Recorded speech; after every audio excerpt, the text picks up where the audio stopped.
오늘도 주님의 은혜와 축복이 함께할 줄 믿습니다. 오늘 야고보서 3장 2절부터 12절까지의 말씀을 가지고 말에 달려 있습니다 라는 제목으로 함께 은혜 나누겠습니다. 옛날 어느 나라의 왕이 유능한 신하 두 사람을 불렀습니다. 그리고 아주 중요한 일이라면서 어려운 일을 시키게 됩니다. 한 신하에게는 세상에서 가장 좋고 좋은 영향력을 미치는 것이 무엇인지 그것을 찾아오라라고 명령을 내렸고, 또 다른 신하에게는 세상에서 가장 나쁘고 나쁜 영향력을 미치는 것이 뭔지 찾아오라고 명령을 내렸습니다. 두 신하는 왕의 명령을 받고 세상으로 떠났습니다. 그리고 세월이 한참 지난 후에 드디어 두 신하가 돌아왔습니다. 첫 번째 신하가 세상에서 가장 좋고 가장 좋은 영향력을 미치는 것이 담긴 바구니를 가져와서는 왕 앞에서 열었습니다. 그 안에 혀가 들어 있었습니다. 그는 말했습니다. 왕이시여, 혀는 세상에서 가장 좋은 것입니다. 혀의 말보다 사람을 더 기쁘게 하고 행복하게 만들고 선한 영향력을 미치는 것은 없습니다 라고 말했습니다. 왕이 그 말을 듣고는 고개를 끄덕였습니다. 이번에는 두 번째 신하가 세상에서 가장 나쁘고 가장 나쁜 영향력을 미치는 것이 든 바구니를 왕 앞에 내밀고 뚜껑을 열었습니다. 놀랍게도 그 안에 또 혀가 들어 있었습니다. 두 번째 신하가 말합니다. 왕이시여, 혀가 세상에서 가장 나쁜 것입니다. 말보다 더 나쁜 것은 없습니다. 혀의 말은 사람들을 절망과 불행과 죽음으로 몰아가는 것입니다 라고 말했습니다. 그러자 그 말을 듣던 왕이 역시 고개를 끄덕였습니다. 왕은 두 신하에게 상을 주면서 말했습니다. 그렇구나, 세상에서 가장 좋은 것도 혀요, 세상에서 가장 나쁜 것도 혀로구나. 여러분, 잘 사용하면 위로와 권면으로 죽은 영혼을 살릴 수 있지만 잘못 사용하면 상처와 낭망을 주고 죽음을 주는 것이 바로 혀라는 것입니다. 오늘 2026년도 첫 주일 예배를 주 앞에 올려드리면서 제가 무슨 메시지로 첫 주일 예배를 말씀을 나눌까 묵상을 하다가 이 말씀으로 선택을 하고 이 말씀을 전하게 되었습니다. 오늘 이 신년 감사 예배로 올려드리는 이 시간, 함께 예배하는 우리 모든 성도들은 2026년도의 첫 단추를 잘 잠근 사람인 줄 믿습니다. 남아있는 51주의 남은 단추들도 첫 단추를 잘 잠갔으니 문제없이 아름답게 잘 잠궈가리라 확신합니다. 또한 오늘 첫 주일 예배를 함께 올려드리는 우리 성도들은 2026년이라는 비행기가 이제 활주로를 떠나서 비상을 시작하는 순간이라고 제가 묵상했습니다. 오늘 활주로를 떠나 비상을 시작한 우리 성도들의 2026년은 성령의 바람을 타고 비행하는 안전한 운행과 비상이 될 것을 확신합니다. 아멘. 먼저 예를 들어드린 이 예화의 이야기처럼 우리의 말은 너무너무 중요합니다. 오늘 읽어드린 본문 야고보서에 보면 이 야고보서는 믿음과 행위에 대한 주님의 메시지라고 말씀을 드릴 수가 있습니다. 특히 행함이 없는 믿음은 죽은 믿음이다 라는 이 메시지를 통해서 우리의 행함이 우리의 믿음에 얼마나 지대한 영향력을 미치는 것인지를 우리에게 분명하게 보여주고 있습니다. 그런데 제가 주목한 부분은 이러한 믿음의 행함에 대해 강조하는 야고보서의 총 5장에 무려 3장 안에 말에 대해서 말씀하고 있다는 것입니다. 5장 중 3장에 말, 우리의 혀, 입의 말에 대한 말씀을 강조하고 있습니다. 저는 이 사실 하나만으로도 말이 얼마나 중요한지, 우리의 믿음, 우리의 신앙에 말이 미치는 영향력이 얼마나 큰지를 알 수가 있는 것입니다. 여러분, 한마디로 말하면 이거예요. 말을 잘하는 것이 잘 믿는 것이다. 또 말을 잘하는 인생이 성공하는 인생이다 라는 말인 것입니다. 저는 오늘 이 말씀을 묵상하면서 먼저 내 말에 내 인생이 달려 있다고 묵상했습니다.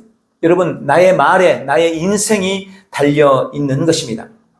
잠언서 21장 18절에도 중요하게 말씀하죠. 죽고 사는 것이 혀의 힘에 달렸나니 혀를 쓰기 좋아하는 자는 반드시 혀의 열매를 먹으리라. 죽는 것과 사는 것이 혀에 달려 있다고 말씀하고 있습니다. 이 말에 대한 메시지, 나의 말이 내 인생을 결정하고 내 인생을 좌우한다라는 이 메시지는 신구약 성경의 공통적인 메시지입니다. 이 말은 그저 말 조심하라는 교훈적 차원이나 그럴 수도 있지라는 정도의 말씀이 아닙니다. 인류 역사 이래로 이 원리는 모든 사람 가운데 그대로 적용되어 왔고 앞으로도 그럴 것입니다.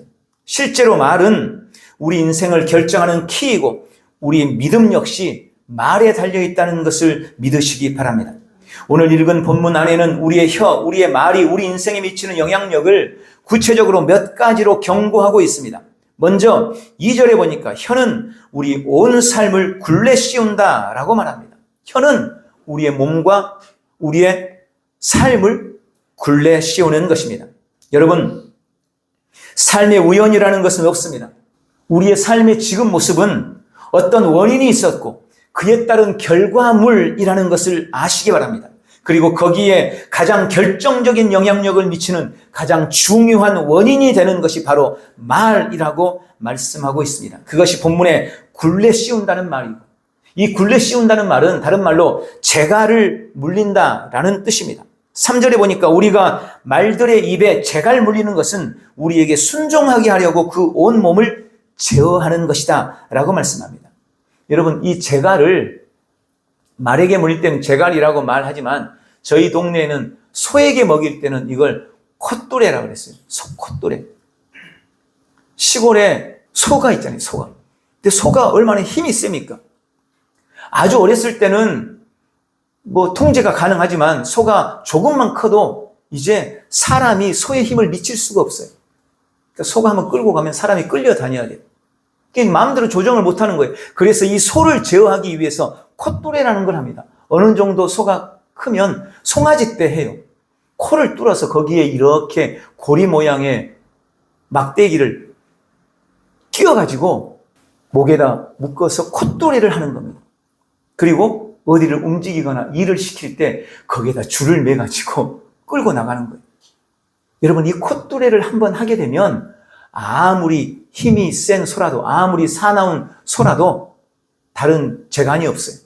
주인이 와라 하면 와야 되고 가라 하면 가야 되는 거예요. 그래서 10살도 안 된 어린 애들이, 동네마다 10살도 안 된 어린 애들이 소를 끌고 이리저리 소 풀 뜯기느라고 돌아다니는 모습을 볼 수 있습니다.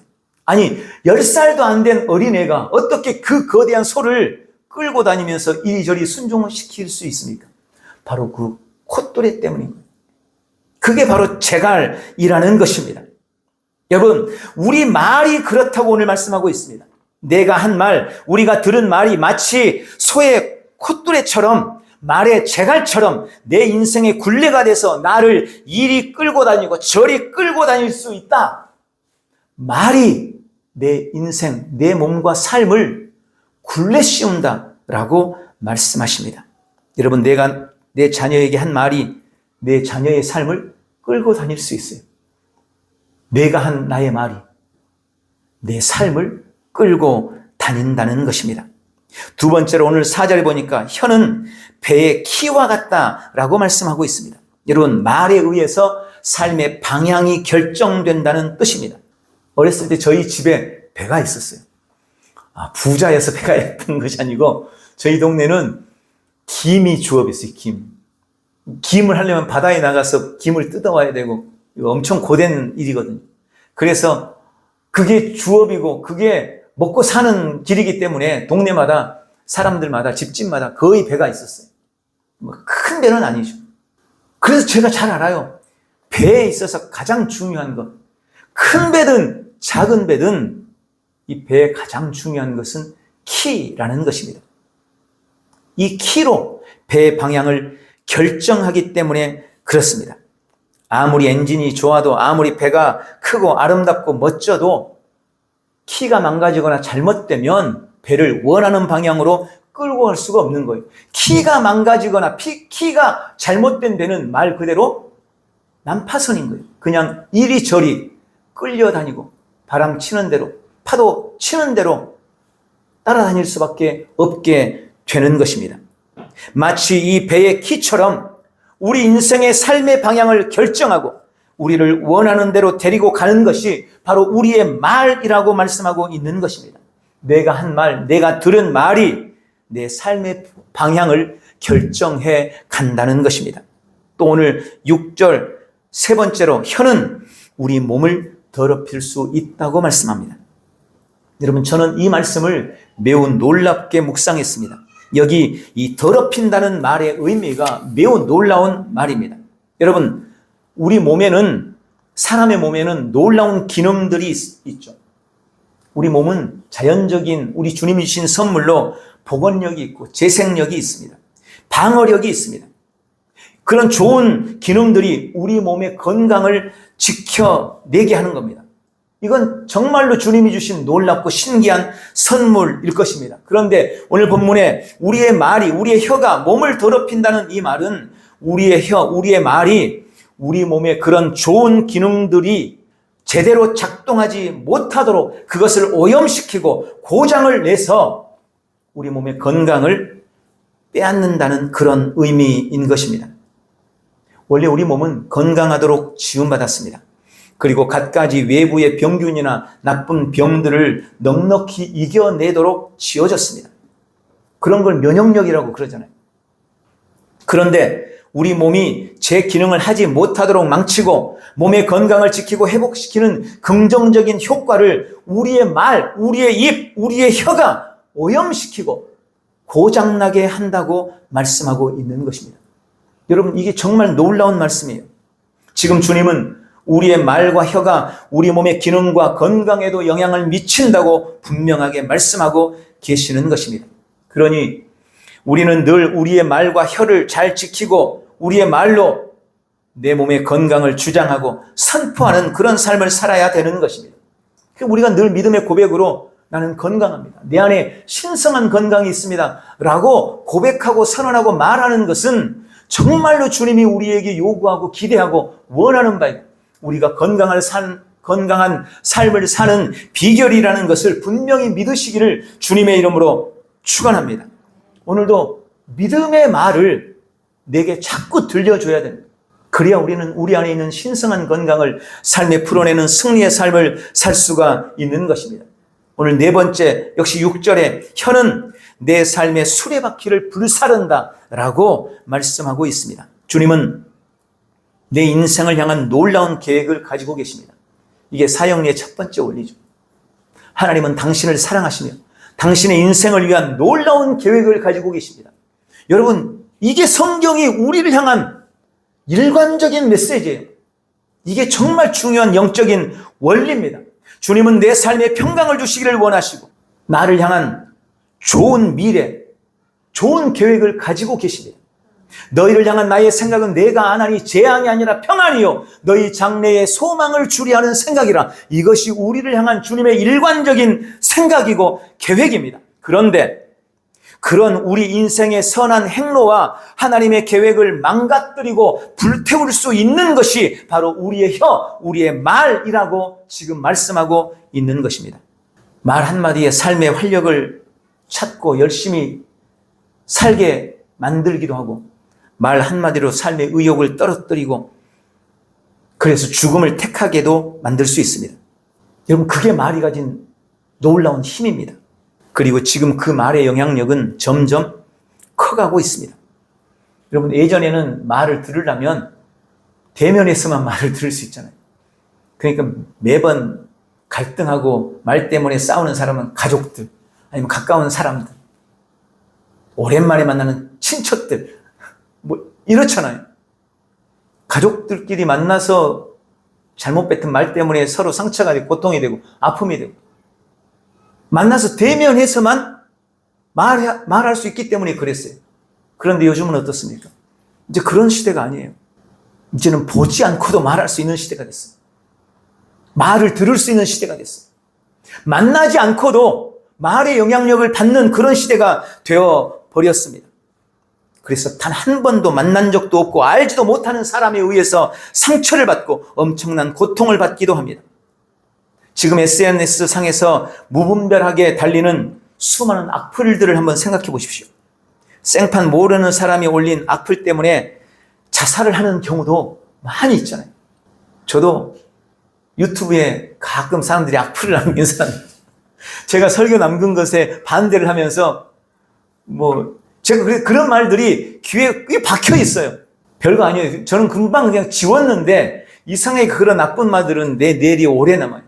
그래서 제가 지금도 기억나는 게 구약식 기도와 신약식 기도가 있다. 구약식 기도해서는 안 된다라고 그 설교를 올렸더니 어느 분이 거기다가 그렇게 댓글을 달아요. 당신은 사람을 혼란스럽게 하는 사람을 이렇게 제가 그걸 지웠을 거예요. 그런데 지금도 그게 기억에 남아요. SNS 상에서 나에게 오는 그런 여러 푸시들, 이런 댓글들, 그 사람들이 올리는 그 말, 나는 그 사람을 알지도 못해. 그 사람도 나를 모를 거예요. 그럼에도 불구하고 우리는 그들이 올린 그 댓글 한마디 한마디에 영향을 받고 그것 때문에 좋아하기도 하고 그것 때문에 낙심하기도 하고 어떤 사람은 심지어 그것 때문에 생명을 스스로 끊기도 하는, 그것이 바로 말이 가진 무서운 영향력이라는 것을 기억하시기 바랍니다. 말은 우리 인생을 불태우는 위력이 있습니다. 오늘 주님은 이러한 말의 영향력들을 우리에게 경고하시면서 결국 우리 인생을 결정하는 것이 우리의 혀라고 우리의 말이라고 말씀하고 계시는 것입니다. 오늘 이 경고의 메시지를 새기고 우리의 말을 돌아보시기를 바랍니다.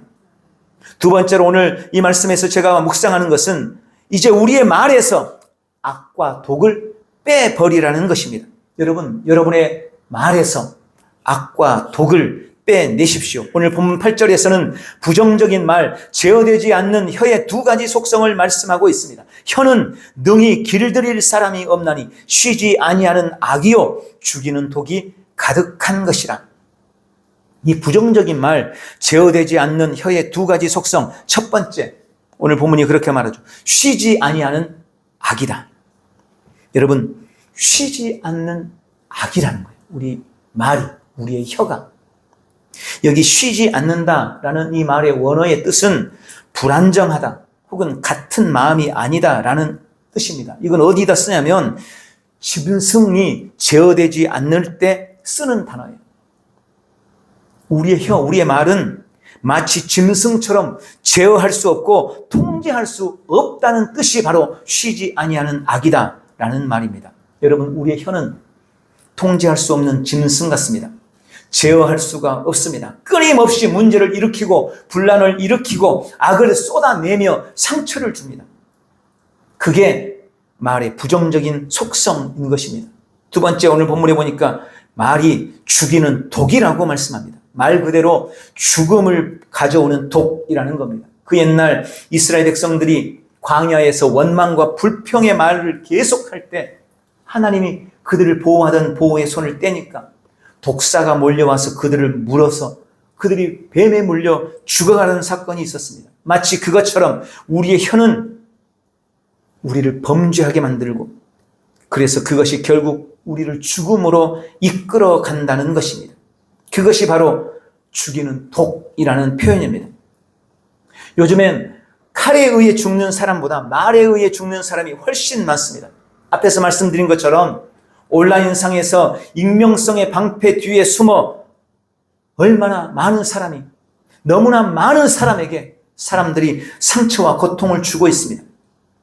그것이 사람을 죽이는 것입니다. 이게 얼마나 무서운 독입니까? 그러므로 우리는 우리의 혀를 제어함으로 우리 생을 망치고 건강을 무너뜨리는 쉬지 않는 악과 죽이는 독을 우리 안에서 몰아내야 하는 것입니다. 사도 바울도 에베소서 5장 3절부터 6절의 말씀에 보면 이 악과 독이 가득한 말을 몇 가지로 분류하면서 우리에게 경고하는데 첫 번째는 더러운 말이라고 말씀합니다. 악과 독이 가득한 말을 더러운 말이다. 이 더럽다는 말은 무슨 말인가? 부패하고 썩은 말, 즉 악의를 가지고 있는 험담이나 중상모략을 더러운 말이라고 표현했습니다. 두 번째는 누추한 말이라고 했습니다. 이 누추한 말은 천하고 속된 말, 부끄러운 말, 즉 온갖 욕설, 욕짓거리들을 의미하는 것입니다. 세 번째는 어리석은 말이라고 했습니다. 어리석은 말은 죄악의 성향을 지닌 부정적이고 분별 없는 말을 어리석은 말이라고 합니다. 네 번째, 희롱의 말이 있다고 했습니다. 이 희롱의 말은 상스러운 농담이나 독설 혹은 음담패설, 많은 사람들이 농담을 이라고 하면서 온갖 음담패설을 하죠. 이게 성경은 희롱의 말이라고 철저하게 금하는 것입니다. 다섯 번째는 헛된 말과 거짓말이라고 했습니다. 헛된 말, 이것은 사람에게나 하나님께 해를 끼치는 말을 의미하는 것입니다. 거짓말은 말 그대로 진실하지 않는 말들을 말하는 거죠. 이런 말들이 악과 독을 품는 말이라고 성경은 말씀하고 있습니다. 더러운 말, 누추한 말, 어리석은 말, 희롱의 말, 헛된 말과 거짓말, 우리는 이것들을 끊임없이 우리 안에서 경계하고 이런 악과 독이 가득한 말들을 빼내야 합니다. 오늘 그것을 경계하고 다시는 그런 말들을 내 입에 두지 않으리라 결단하는 복되고 귀한 시간 되시기를 축복합니다. 마지막 세 번째로, 그러므로 우리는 반드시 우리의 말과 혀와 말을 길들여야 하는 것입니다. 여러분, 민족과 민족, 나라와 나라가 나뉘는 것은 언어, 즉 말 때문입니다. 창세기도 보면 민족이 나뉠 때, 나라가 흩어질 때 말대로 흩어진 거예요. 언어가 갈라진 대로 일본어 하는 사람들은 일본에 모인 거고, 한국말 하는 사람은 한국에 모인 거고, 중국말 하는 사람은 중국에 모인 거예요. 영어 쓰고 하는 사람들은 저쪽에 다 모여 있는 거고. 언어대로 나라가 나뉘는 것이고 민족이 나뉘는 것입니다. 세대와 세대를 나뉘는 것 역시 언어입니다. 여러분, 세대 차이가 뭔지 아세요? 언어의 차이예요. 조금 연배 있는 사람은 연배 있는 말을 쓰고 젊은 사람들은 젊은 말을 써요. 언어의 차이가 세대 차이인 것입니다. 성도와 비성도, 크리스찬과 넌 크리스찬을 나누는 것 역시 말인 것입니다. 성도에게는 성도로서의 말이 있는 것입니다. 우리는 우리 입의 말을 통해 우리의 정체성을 나타내는 사람들입니다. 우리는 우리의 말로, 우리의 혀로, 우리 입으로 우리의 정체성을 반드시 드러내면서 삶을 살아야 하는 것입니다. 우리의 말과 혀를 우리는 말씀으로 길들여야 합니다. 우리 영으로 하나님의 말씀대로 우리의 입을 길들여야 하는 것입니다. 종종 신앙하다 보면 어떤 사람들이 그렇게 말하죠. 생활하다 보면 그런 말을 많이 들어봤을 거예요. 아유, 그 사람은 말이 좀 거칠어서 그렇지 마음은 안 그래. 자기를 변호할 때도 제가 좀 말이 좀 투박해서 그렇지 속은 안 그래요. 물론 처음엔 그럴 수 있어요. 얼마 동안은 그럴 수 있습니다. 혼과 몸이 거듭나지 않았으니 어쩌면 얼마 동안은 당연하다고 여길 수 있습니다. 그러나 그건 말 그대로 얼마 동안인 거죠. 언제까지나 그래서는 안 되는 겁니다. 나는 이미 영으로 거듭났기 때문에, 나의 진짜 정체성은 영이기 때문에 이제 영의 성품으로, 영의 품성으로 나의 혼도 몸도 무엇보다 말을 길들여 나가야 하는 것입니다. 그러면 우리는 어떤 말, 어떻게 말을 해야 할까요? 저는 성경을 통해서 그것을 총 4가지로 묵상했습니다. 오늘 본문에 먼저 첫 번째 보면 9절과 10절에 우리는 찬송의 말만 해야 합니다. 9절 10절, 이것이 뭡니까? 우리의 혀와 말입니다. 우리가 주 아버지를 찬송하고, 이것으로, 역시 혀와 말이죠, 하나님의 형상대로 지음을 받은 사람을 저주하나니 한 입으로 찬송과 저주가 나오는도다. 내 형제들아, 이것이 마땅하지 아니하니라. 여러분, 찬송의 말만 하기로 결단하십시오. 저주의 말은 입에 담지도 마십시오.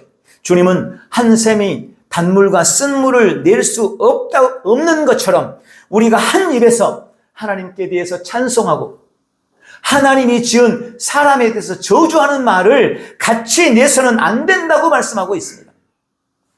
그것은 우리의 마땅한 바가 아니라고 주님은 분명하게 말씀하고 있습니다. 한 입으로 찬송과 저주를 내뱉을 수 없습니다. 우리는 우리 입의 말에서 하나님을 그리고 하나님께서 이루신 놀라운 일들에 대해서 찬송하는 말이 끊이지 않도록 우리 입을 훈련해야 합니다. 언제나 하나님께 대한 찬송의 말만 하시기를 주님의 이름으로 축원합니다. 두 번째는 에베소서 5장 4절입니다. 감사의 말만 하십시오. 에베소 5장 4절 누추함과 어리석은 말이나 희롱의 말이 마땅치 아니하니 오히려 감사하는 말을 해라. 아까 바울이 말씀했던 이 말씀이에요. 누추한 말, 어리석은 말, 희롱의 말이 마땅하지 않다. 오직 감사하는 말만 하라. 감사는 성도의 가장 큰 특징 중 하나입니다. 감사는 하나님의 사랑에 대한 성도의 마땅한 반응입니다. 그리고 감사는 우리의 진정한 신앙의 고백입니다. 그러므로 범사에 감사의 말만 하시기를 축원합니다. 세 번째, 에베소 4장 29절 우리는 선한 말, 은혜의 말만 해야 합니다. 에베소 4장 29절 무릇 더러운 말은 너희 입 밖에도 내지 말고 오직 덕을 세우는 데 소용되는 대로 선한 말을 하여 듣는 자들에게 은혜를 끼치게 하라. 여러분 상황이 힘들어도 환경이 힘들어도 자세히 들여다보면 다 주님의 은혜입니다. 좋은 일은 좋은 일대로, 힘들고 괴로운 일들은 또 그 일들을 대로 하나님의 경륜과 섭리가 그 안에 있다는 것을 우리는 압니다. 은혜가 아닌 것이 우리의 삶엔 단 한순간도 없습니다. 그러니 우리가 환경 때문에 상황 때문에 우리 입에 더러운 말이나 악한 말이나 부정적인 말을 쉽게 하고 환경이 이러니 당연한 것 아니야? 상황이 이러니 이럴 수밖에 없는 거지. 누구라도 내 상황이 되면 이렇게 말할 수밖에 없어 라고 말해서는 안 된다는 겁니다. 어떤 상황에서도 어떤 환경에서도 선한 말을 하고 은혜의 말을 하는 것, 그것이 우리 성도의 정체성이고 우리가 마땅히 해야 할 말이라고 성경은 우리에게 말씀하고 있습니다. 그러므로 언제나 선한 말을 하고 은혜의 말만 해서 주 앞에 영광 올려드리시기를 축원합니다. 마지막으로 로마서 12장 14절 축복의 말만 하십시오. 너희를 박해하는 자를 축복하라. 축복하고 저주하지 말라. 주님은 심지어 나를 박해하고 나를 미워하고 나를 핍박하는 그 사람도 축복하라고, 그 사람을 저주하지 말라고 우리에게 분명하게 말씀합니다. 여러분, 내가 축복하면 나에게도 축복이 옵니다. 내가 저주하면 나에게도 저주가 오는 거예요. 주님이 제자들에게도 그것을 분명하게 가르쳤어요. 너희가 어느 마을에 가든지 입구에 들어서면 그곳에 복을 빌어라. 어느 집에 가든지 그 사람에게 축복을 빌어라. 평안을 빌어라. 만약 그곳에 그 축복을 받을 만한 사람이 없다면 그 축복이 너에게 다시 돌아올 것이다. 만약 그곳에 네가 비는 평안을 받을 만한 사람이 없다면 네가 빈 그 평안이 너에게로 다시 돌아올 것이다. 이게 주님이 우리에게 말의 원리를 가르쳐 주신 거예요. 우리는 매사에 축복의 말, 평안을 비는 말만 해야 하는 것입니다. 누구를 만나도 우리는 축복의 말만 해야 합니다. 요즘엔 운전 중에 거친 말이 가장 많이 나오죠. 평소에는 점잖아 보이는 사람도 운전대만 잡으면 막 말이 거칠어져요. 저도 운전을 하다 보면 그런 경우를 많이 만나죠.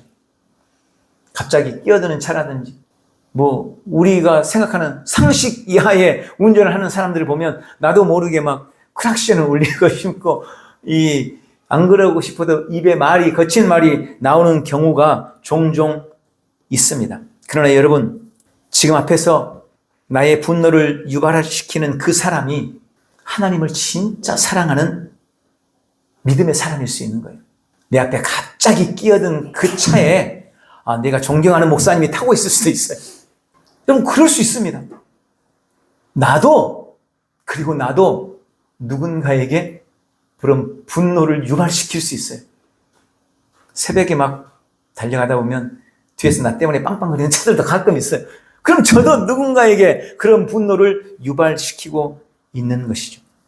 그러니 우리가 함부로 판단해서 거친 말을 쏟아내거나 저주의 말을 하는 것은 매우 어리석은 것입니다.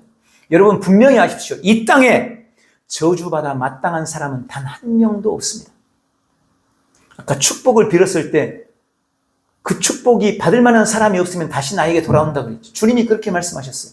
내가 말한 저주도 마찬가지 아니겠습니까? 그 사람이 진짜 저주받아 마땅한 사람이야. 그러면 내가 뱉은 저주가 그냥 그 사람에게 가겠죠. 그럼 나에겐 상관이 없을 겁니다. 그런데 여러분 이 땅엔 적어도 지금 이 세상엔 저주받아 마땅한 사람은 단 한 사람도 없습니다. 그러니 내가 저주를 빈다면 무조건 그 저주는 다 나에게로 다시 돌아오는 거예요. 왜 이 땅에 저주받아 마땅한 사람이 단 한 명도 없을까요? 아니 여러분 목사님 김정은은 저주받아 마땅한 것 아니에요? 뭐 이럴 수 있겠죠. 아니 지금 살인죄로 감옥에 들어가 있는 옛날 유영철이나 뭐 이런 사람은 저주받아 마땅한 것 아니에요? 그럴 수 있겠죠. 그런데 여러분 가만히 한번 생각해 보세요. 예수님이 온 인류를 위해 십자가를 지셨습니다. 예수님은 그 사람의 그 죄를 위해서 십자가를 지셨어요. 예수님은요 김정은을 위해서도 십자가를 지셨어요. 우리가 그렇게 생각한다면 이 땅에 저주받아 마땅한 사람은 단 한 명도 없습니다. 그러므로 우리 입에 저주를 담고 있는 것은 결국 나 자신을 찌르는 칼이 되고 마는 것입니다. 올 한 해 우리의 입에는 찬송과 감사의 말, 은혜와 축복의 말만 담기게 되시기를 예수님의 이름으로 축원합니다. 오늘 말씀을 맺겠습니다. 2026년도를 시작하면서 오늘 우리의 우리의 말에 대한 결단이 있기를 바랍니다. 내 삶은 나의 말에 달려있기 때문입니다. 내 몸을 굴레 씌우고 삶의 방향을 결정하는 말, 내 몸의 건강을 좌우하고 나를 향한 하나님의 선한 계획을 어그러뜨릴 수 있는 이 말의 능력을 우리가 분명히 깨달으시기 바랍니다. 그리하여 내 말에서 악과 독을 빼내버리고 늘 찬송의 말, 감사의 말, 은혜와 축복의 말만 함으로 승리하는 한 해 말씀의 실제를 누려내는 복되고 귀한 지체들이 되시기를 예수님의 이름으로 축원합니다. 기도하겠습니다. 사랑하는 아버지, 내 삶의 성패가 나의 말에 달려있음을 알게 해주시니 감사합니다. 나의 말은 나의 몸과 삶을 굴레 씌우고 나의 인생의 방향을 결정하며 나의 몸을 더럽히고 삶의 수레바퀴를 불살을 수 있음을 깨달았습니다. 그러므로 나는 나의 말에서 악과 독을 빼내기로 결단합니다. 온갖 더러운 말, 누추하고 어리석은 말, 희롱의 말과 헛된 말을 하지 않겠습니다. 나는 항상 찬송과 감사의 말만 하고 은혜와 축복의 말만 할 것입니다. 올 한 해도 오늘도 오직 믿음의 말로 믿음의 유익과 승리를 누리겠습니다. 예수님의 이름으로 기도하옵나이다. 아멘.